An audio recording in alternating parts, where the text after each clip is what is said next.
1802 को Alexander von हेम्बोल्ट निकले थे पेरू देश की ओर। फ्रिट्ज हेबर ने टेक्नोलॉजी की मदद से अपने लेबोरेटरी में आर्टिफिशियली गुआनो बना लिया। मोरक्को अकेले ही पूरी दुनिया का 70% फॉस्फेट रिजर्व करता है। अगर फॉस्फेट हमारी दुनिया से खत्म हो जाते हैं तो हमारी दुनिया की हालात फिर से 1802 जैसी हो जाएगी। लेकिन जब भी बात अनाज को लेके आती है और पेट भरने पे आई है, तब हमेशा यही हुआ है कि दोनों में से कोई एक ही बचता है, क्योंकि बात ये पड़ जाती थी कि या भूख से मरो या लड़ के मरो। वर्ल्डोमीटर की रिपोर्ट के अनुसार सन 1000 में दुनिया की पॉपुलेशन 27 करोड़ थी, जो 900 साल बाद यानी कि सन 1900 में दुनिया की पॉपुलेशन 1.6 बिलियन हो गई थी। और अगर हम बात करें रिसेंट पॉपुलेशन की, तो वो 8 बिलियन क्रॉस कर चुकी है। अब आप सोच रहे होंगे कि ये कैसे पॉसिबल है कि सिर्फ 123 साल में दुनिया की पॉपुलेशन 6.4 बिलियन बढ़ गई, जबकि सन 1900 ईयर तक दुनिया की पॉपुलेशन सिर्फ 1.6 बिलियन थी। तो कैसे ये पॉसिबल हुआ और क्या हुआ जिससे ईयर 1900 के बाद से इंसानों की पॉपुलेशन में बहुत ग्रोथ देखने को मिला? असल में वो चीज़ है अनाज। लेकिन आपके दिमाग में एक चीज़ चल रही होगी कि अनाज तो जब से दुनिया में इंसान है तब से है, तो ये चीज़ के वजह से ईयर 1900 के बाद से क्यों हमें इंसानों की पॉपुलेशन में ग्रोथ देखने को मिली? उसका रीज़न ये है कि आज से तकरीबन 200 से 250 साल पहले तक धरती पर उस तरह अनाज नहीं उगता था जिस तरह आज उगता है। आज हमारे पास वो टेक्निक है जिसके मदद से हम मेडियोकर फर्टिलिटी और बंजर जगहों पे भी अनाज उगा सकते हैं। लेकिन आज से 200 से 250 साल पहले हमारे पास ये टेक्नोलॉजी नहीं थी। उस टाइम में जो जगहों पे बारिश होती थी, सिर्फ वही जगहों पे अनाज उगता था, और जो जगहों पे बारिश नहीं होती थी वहाँ पे अनाज नहीं उगता था। और ऐसे में इंसानों की पॉपुलेशन बढ़ना बहुत मुश्किल था। लेकिन बात आती है कि कैसे इंसानों को अचानक से वो टेक्निक मिली जिससे अनाज वो जहाँ चाहे वहाँ उगाने लगे, और क्या है वो टेक्निक जिससे दुनिया में अनाज बहुत तेजी से बढ़ने लगा, और कौन सी है वो कंट्री जिसके पास ये टेक्निक का उपयोग सबसे ज्यादा है। चलिए जानते हैं तफसील से। आज से तकरीबन 225 साल पहले जर्मनी में एक फिलोसोफर अलेक्जेंडर वॉन हेम्बोल्ट रहते थे। वो बहुत ही नॉलेजेबल और मल्टी टैलेंटेड थे। वो दुनिया की बहुत सी जगहों को एक्सप्लोर करते थे, कभी रिसर्च के लिए तो कभी नई चीज़ों को सीखने के लिए। अब ईयर आता है 1802। 1802 को अलेक्जेंडर वॉन हेम्बोल्ट निकले थे पेरू देश की ओर, पेरू देश को अच्छे तरीके से एक्सप्लोर करने के लिए। पेरू की ज़मीनें एकदम बंजर हुआ करती थी और वहाँ पे किसी भी तरह की फसल उगाना बहुत ही मुश्किल था, और ये बात अलेक्जेंडर बहुत अच्छे तरीके से जानते थे। लेकिन जब उन्होंने पेरू में कदम रखा, उन्होंने देखा हर जगह बहुत हरी भरी फसल उगी हुई है। फिर वो पेरू को एक्सप्लोर करने लगे, और जैसे जैसे वो पेरू को एक्सप्लोर करते चले गए, वो हैरान होते चले गए और वो सोच में पड़ गए कि यहाँ की ज़मीन तो फसल नहीं उगा सकती थी, तो इन्होंने ये सब कैसे किया। ये सब देखने के बाद उन्होंने पेरू के किसानों को ऑब्जर्व करना शुरू कर दिया, और अलेक्जेंडर ने गौर किया कि वहाँ के किसान किसी चीज़ को वहाँ की ज़मीन पर छिड़क रहे थे।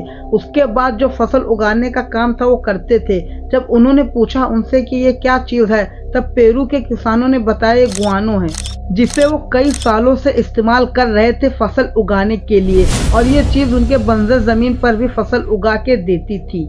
ये चीज सुन के अलेक्जेंडर शॉक हो गए और उन्होंने पेरू देश के किसानों से पूछताछ करना शुरू कर दिया कि आप लोग गुआनो लाते कहाँ से हो, ये बनता कहाँ पे और इसे बनाते कैसे हो। और उन्हें जो हर जगह जवाब मिला वो सुन के आप खुद सोच में पड़ जाओगे। दरअसल वो चीज बनती थी बैट्स के एक्सक्रीशन से।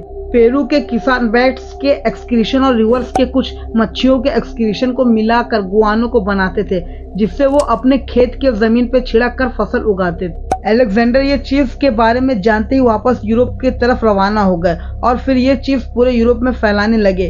इसके बाद जो देश इस चीज का फायदा ले पा रहा था, वो देश ने अनाज बेचकर पैसे कमाना शुरू कर दिया, और जो देश के पास गुआनो बनाने की चीजें नहीं थी, वो देश ने अनाज खरीदना शुरू कर दिया था वो देश से जिनके पास गुआनो की वजह से बहुत ज्यादा फसल उगती थी।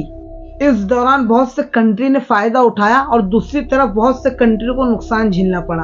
अब दिन आता है 1913 का। जर्मन के केमिस्ट फ्रिट्ज हेबर ने टेक्नोलॉजी की मदद से अपने लेबोरेटरी में आर्टिफिशियल ही गुआनो बना लिया। उन्होंने ये चीज़ आर्टिफिशियल ही बनाया था, उसमें ना ही चमगादड़ के एक्सक्रीशन थे और ना ही उसमें किसी फिश के एक्सक्रीशन थे। ये चीज उन्होंने 3 कंपाउंड से बनाई थी, फॉस्फेट, पोटेशियम और नाइट्रोजन। ये चीज की इन्वेंशन करने के बाद ये फॉर्मूला पूरी दुनिया में फैल गया। अब जो कंट्री के पास ये 3 कंपाउंड थे वो देश ने अनाज उगाना शुरू कर दिया और इसी तरह पॉपुलेशन बहुत तेजी से बढ़ना शुरू हो गई। ये इन्वेंशन आने के बाद हमने अब तक इस फॉर्मूले से बंजर जगहों पे फसल उगाई है। सब कुछ ठीक चल रहा था। फिर एक दिन 2010 को कुछ साइंटिस्ट ने कहा कि हमारे दुनिया से ये 3 कंपाउंड घट रहे हैं और ये बहुत जल्दी खत्म हो जाएंगे।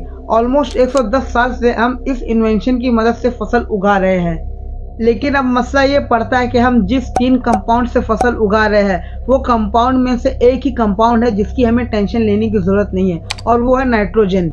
बाकी जो 2 कंपाउंड है, पोटेशियम और फॉस्फेट, ये दोनों कंपाउंड हमारे दुनिया में बहुत लिमिटेड बचे हैं।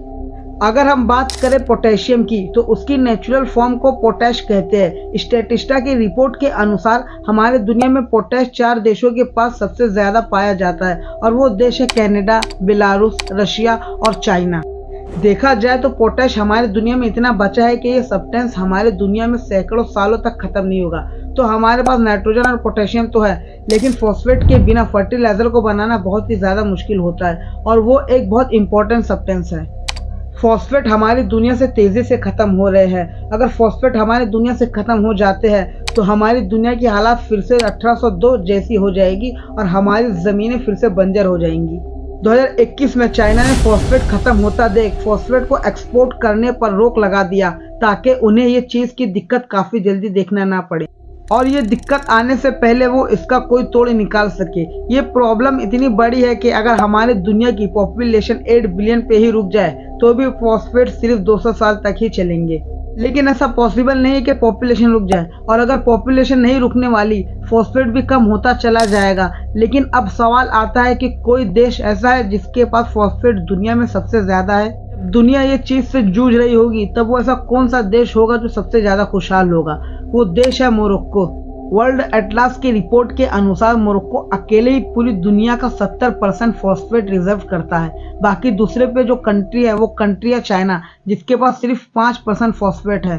19वीं सदी में अमेरिका के पास सारे ऑयल प्रोडक्शन थे, जिसकी वजह से अमेरिका एक सुपर पावर बन के उभरा, और 18वीं सदी में ब्रिटिश एम्पायर के पास सारी दुनिया के मुकाबले सबसे ज्यादा मेटल रिजर्व थे, जिसकी वजह से ब्रिटिश एम्पायर ने वो टाइम पे ऑलमोस्ट पूरी दुनिया पे राज किया।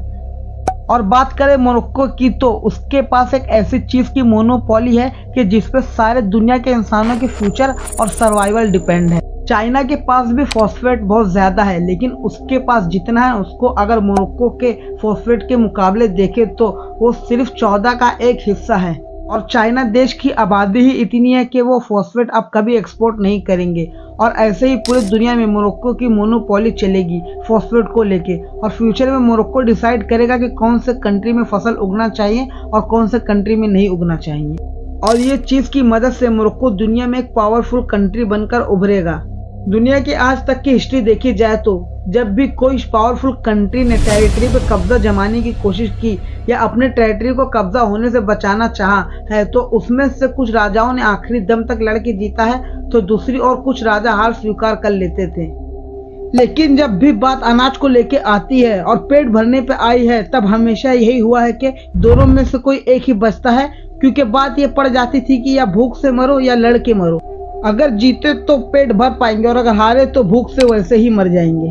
अब बस हमें देखना ये है कि दुनिया भर के देश मोरक्को के पीछे लगेंगे फॉस्फेट के लिए, या वो अपने देश के साइंटिस्ट पर मेहनत और पैसा खर्चा करके फ्रिट्ज हैबर की तरह कुछ ऐसा बनाएंगे जिससे उनके देश में फसल उगना शुरू हो जाए। लेकिन क्या होगा अगर दुनिया भर के साइंटिस्ट को मेहनत और बहुत सारी रिसर्च करने के बाद भी कोई ऐसी चीज मिले ही ना जिससे फसल उगाया जा सके? तो फिर दुनिया भर के सारे देश के लोगों को मोरक्को पे डिपेंड होना पड़ेगा।